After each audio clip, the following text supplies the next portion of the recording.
Let go of Piano. You already know I'd be here. There was no reason for you to take him like that. Piccolo was the first to speak, stepping between Blue and the demon.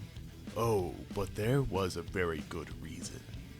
Do you remember what I told you the last time we got into this situation?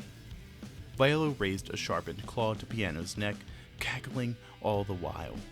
Piccolo wasn't going to sit idly by though, immediately firing a finger beam towards his elder brother, only for it to be parried away. Next, he used his stretchy arms to grab onto Piano in an attempt to pull him away, but Violo had an iron grip, and so the pterodactyl stayed put. He then began to squeeze down on Piano, causing him to scream out, which made Piccolo stop his attack. Just remember, you made this happen. If only you had stayed put and followed through with our plan. But no, the cruelty of King Piccolo clearly was not passed down onto the prodigal son. You are an embarrassment to our clan, just like this traitor. Violo charged a ball of energy in his hand, and before anyone could do anything, he slammed it into Piano, who was sent flying into the bleachers. Piccolo immediately flew off to check on his brother, allowing Biolo to make his way towards Goku and Blue. The Saiyan stood tall, putting his hands up for a fight, which the demon entertained. They began a fast-paced melee, wherein neither of them were able to land a blow, though not for a lack of trying. In his weakened state, Goku was too slow to land a hit. Meanwhile, Biolo seemed to intentionally be aiming around the Saiyan. A minute into the scuffle, Goku is finally able to sweep Biolo's leg and subsequently land a kick to his chest. The demon backs up a little, clearly having sustained some damage, though a smile formed on his face as Goku began to sway, and finally fell onto his hands and knees. You are indeed powerful, son Goku. You are the one who defeated my father after all. But, as I recall, even you have no answer to sound-based attacks. The demon raised a clawed hand above the Saiyan, only for a Dodonpa to strike him in the side. When turning around, he saw Tien and Yamcha facing him down, ready for a fight, something that made the demon chuckle. He didn't think such weaklings would even bother attempting to fight. But if they wanted to die so badly, then he'd grant their wish. Stepping forward, he prepared for another fight, not noticing that Chaozu and Nam had snuck behind and were now carrying Goku and Blue to safety. Meanwhile, Piccolo was holding his elder brother, who had survived the blast, but things weren't looking good. He had already been frail, unable to heal like the others, and as time passed, his body seemed to deteriorate far faster than any of his siblings. Piccolo knew his father never intended to keep Piano around for long, the pterodactyl only there to assist the king in his old age.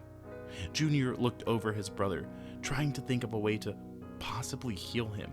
Maybe a hospital or one of those beans? No, those had run out, and the hospitals wouldn't know how to heal their kind. Piccolo put a hand over Piano, trying to recall something, anything. His father had so many memories, ones that Junior tried to lock away, but now he was desperately searching through them. Of all the techniques and powers the evil king had, all were meant for destruction though, not creation or the preservation of life. Able to sense Piccolo's distress, Piano spoke. Brother, we all knew this day would come. No, save your strength. I'm sure Symbol is on his way. They'll know what to do. I somehow don't think I'll make it that long. Listen, Piccolo, you're the only one who can defeat him. We are the only ones who can defeat him. Piano began to cough, purple liquid coming out, something that only served to terrify Piccolo, who pled for him to stop. No, you need to hear this. You can do this. We always believed in you from the start. You were the one who'd avenge us. The only thing that's changed is who you'll get that revenge on. The pterodactyl began to cough once more, but that's when Piccolo heard the flapping of wings, looking over to see Symbol. The dragon landed nearby, with Tambourine stepping off of him and heading towards Violo. Junior asked what he was doing, to which Tambourine said that he had let this go too far. Tien and Yamcha had just been beaten back, the Triclops barely able to stand while Yamcha was prone on the ground. Luckily, they had been enough to distract Violo, allowing for Goku and Blue's rescue. When the demon realized this, he became livid, preparing to strike them down, only for Tambourine to fly in and catch his hand, barely holding it back. So you finally got the courage to face me, elder brother. I wouldn't call it courage. I'd call it fed up with how you've treated us. You're just as bad as father. Even worse for what you did to Piano. Tambourine began to funnel ki into his hands, both becoming red hot with energy. Oh, can you feel his pain? Feel how close he is to passing? You two have always been close. It'd be a shame to take one brother away from the other. Biolo, using his immense height and strength, swung Tambourine around, flinging him into the bleachers. The winged Namekian flew out from the smoke, both arms covered in charged ki as he began to swing at Biolo, who was able to dodge every single strike. Tambourine began to get frustrated, screaming out as he swung with all his might, only for Biolo to sidestep and drive a knee into his stomach. A subsequent elbow to the back sent him prone, where the demon began to stomp on his back and head. You know, I'm happy one of us is like father. After I came along, you felt replaced, and instead of taking the chance to kill me when Goku attacked, you defended the others. You aren't a demon. You're soft. Biolo started to stomp on his brother harder and harder and harder, going into a rage which only stopped when the winged Namekian went silent. It took a second for Biolo to recompose himself, but when he did, he was the only one left. The mutant Namekians had fled, the humans, even the civilians were gone. The demon looked back towards Tambourine, or what was left of him, growling in anger before flying up into the air. He yelled out towards the ZFighters, knowing they must be somewhere close by. He threatened to destroy the city if they didn't come out and face him, and when nobody came forward, he did as was promised. That day, many lives were lost, with both the mutant Namekians and the ZFighters having to hold their tongues. Blue and Goku were brought to Korn's tower, where the cat was able to heal them with a couple spare beans. Both Whiskers the Wonder Cat and Kami felt this situation was dire, though Goku seemed excited, as he felt a rematch would end in his favor this time. I disagree, Goku. The group turned around to see Piccolo floating beside the tower. Blue grit his teeth, preparing to use his psychic hands on the demon, but Goku seemed at ease, openly inviting Piccolo in. Huh, what makes you say that? The Saiyan questioned. I don't know how you could smile at a time like this, but that's besides the point.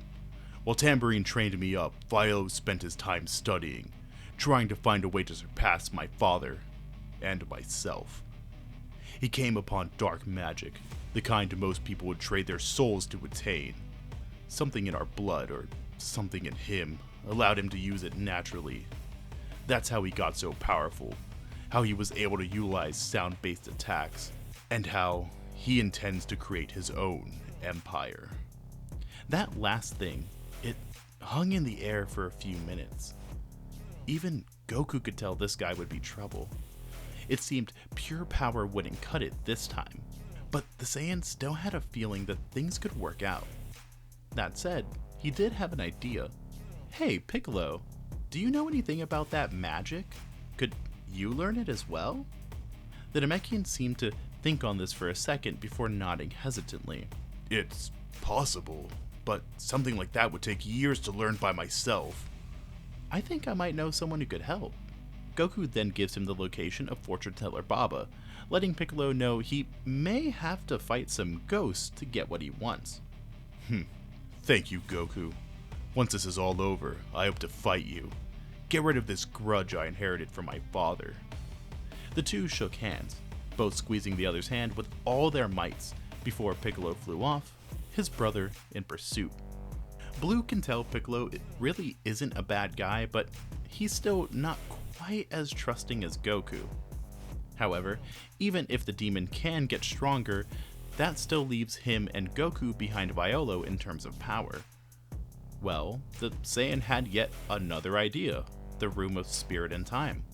Now, while the two had been in there prior, and it hadn't been too bad, Blue still had some reservations. While the general was coming up with excuses, Goku simply said everything would be fine, and if he didn't go in, then he'd just ask Krillin to be his partner. Blue sighs and agrees to go in. Once atop the lookout, the two get another lecture about how dangerous said room was from Kami. They acknowledge that this was indeed dangerous, especially going in for a whole year. But Blue was focused on something else. He asked Kami if the other humans were worthy of being trained, the Guardian having put no thought into the others. He supposed training them wouldn't hurt, but what would a single day do? All Blue could say was that they'd surprise Kami. With that, the Saiyan and Psychic would enter the hyperbolic time chamber, their home for the next year. Krillin, Tien, Yamcha, Yajirobe, and Nam are all invited onto the lookout. While Kami doesn't intend to teach them anything himself, he intends to use another special room to do just that. Mr. Popo brings them into the Pendulum Room, before showing them what the first invasion of King Piccolo was like. For the next 24 hours, the humans would fight mental projections of King Piccolo's demon spawn, as Kami watched Violo's actions from atop the lookout. He hoped everyone would be prepared, as what they'd have to face would be far worse than anything presented in that room. In the ruins of the city Biolo had destroyed, several humans crawled out from what few buildings managed to survive. Many were children, having been shielded by their parents, though a few adults made it as well. Most were in shock, unable to fully comprehend what had happened, and far too distracted to notice the demon flying above them. In the blink of an eye, every survivor was snatched up. The speed at which they moved, with wind lashing at their exposed skin and the monstrous green creature clinging to them, caused most of the humans to cry. The devil, however, paid no attention to them, instead flying into a dark forest, one where the canopy blotted out light itself. There, he landed on a patch of earth that was stained black, leading into a jagged cave where a giant spider rested upon a web, its spindly legs coming to life once the little girl yelped in terror. Violo threw the humans into said web, where the spider quickly began to wrap them in silk, forming a cocoon around each and every one of them. There, with no ability to escape or even move, the humans were forced to listen to the words of the devil, words which contained truths most would rather not hear, words which contained power, words which contained the evil and malice many turned away from.